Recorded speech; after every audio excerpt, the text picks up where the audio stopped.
Minnesota Vikings are always looking to the future and upgrade at the left tackle position, or at least they should be, because Riley Reiff, he ain't the long-term answer. No, Riley Reiff is, all right, so you're going out for lunch, right? Riley Reiff is the $5.99 chicken breast sandwich from Subway, where it's like, okay, I think we could do better. Yeah, actually, no. Riley Reiff is the chicken sub from Subway at the airport, though, because instead of $5.99, he costs you $12. Yeah, it's exactly what Riley Reiff is.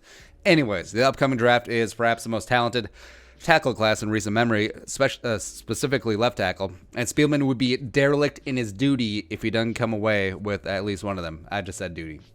Also, Zimmer alluded to in his press conference that the tackles in this class look pretty good. And here's a great thing.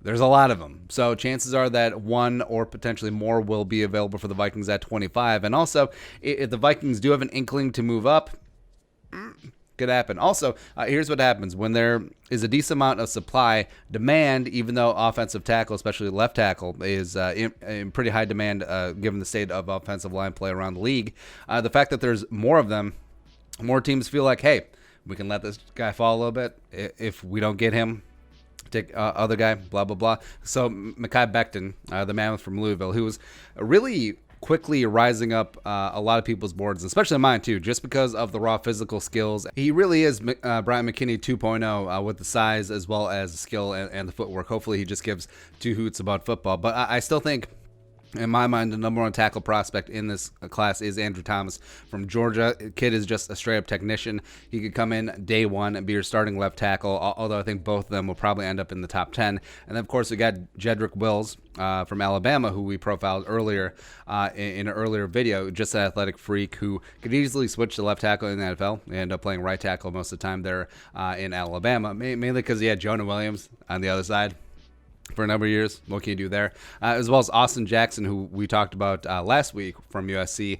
Does need a little bit of polish. Could easily sit a year or potentially play a year at left guard and then kick out to left tackle. A number of these guys could. Although, if they end up with Becton, I say screw it, start him at left tackle. Same thing with Andrew Thomas. Wills, guard, right tackle, whatever you want to do. As well as Josh Jones from Houston, who's just a straight-up athletic freak, who also needs a little bit of polish. Could go the left guard to left tackle route as well. And then also, all right, so those are five potential left tackle players. But also, this doesn't even mention Tristan Wirfs, who's the mammoth right tackle from Iowa, who could be put in at right tackle, move Brian O'Neill to left tackle, which is still an option on the table.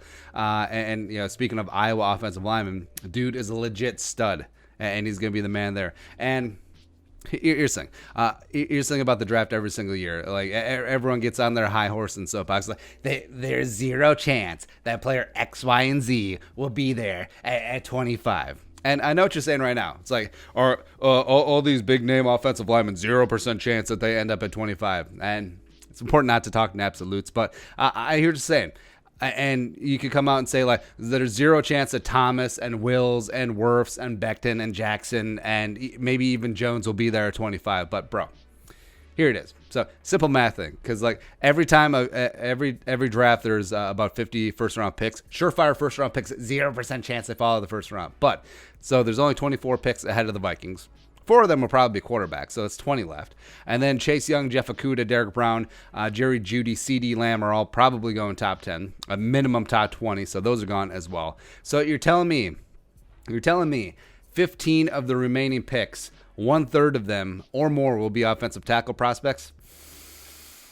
Probably not last year. Also, beep, pop, up, a boop. Remember this time last year when all the draft jabronis said that there would be a 0% chance that Andre Dillard or Cody Ford or Jawan Taylor or Dalton Reisner will be there at 18. Yeah, well, they all were. Yeah, they all were, and the Vikings went with Bradbury anyway. Because the draft is funny, and the overall consensus demand of a position from the fans as well as some of the analysts, sometimes that doesn't correlate with 32 individuals making selections for their teams. So it's just a sidebar lesson. Don't speak in absolutes. You sound like an absolute jabroni. Anyways, I wouldn't rule out the Vikings potentially making a move in the first round if they really are in love with the tackle, whether it be Becton, whether it be Jones, whether it be Wirfs, etc. So you could see the Vikings doing that, especially if they start tumbling into the teens. But this is such a talented offensive tackle class where top to bottom, it's probably the best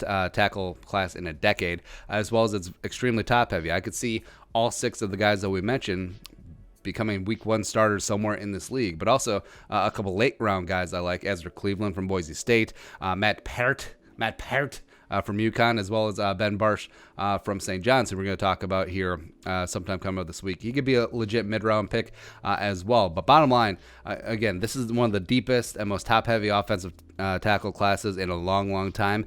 And the Vikings, if they don't come away with one, I think it'd be a massive mistake. Huge. There you go. But your thoughts, Vikings drafting a tackle this year, let us know your thoughts in the comment section below. Also, subscribe for daily Vikings takes. You want to support the work, pull us up on the Venmo, plus give us a follow on social media as well. But till next time, Skull, production value.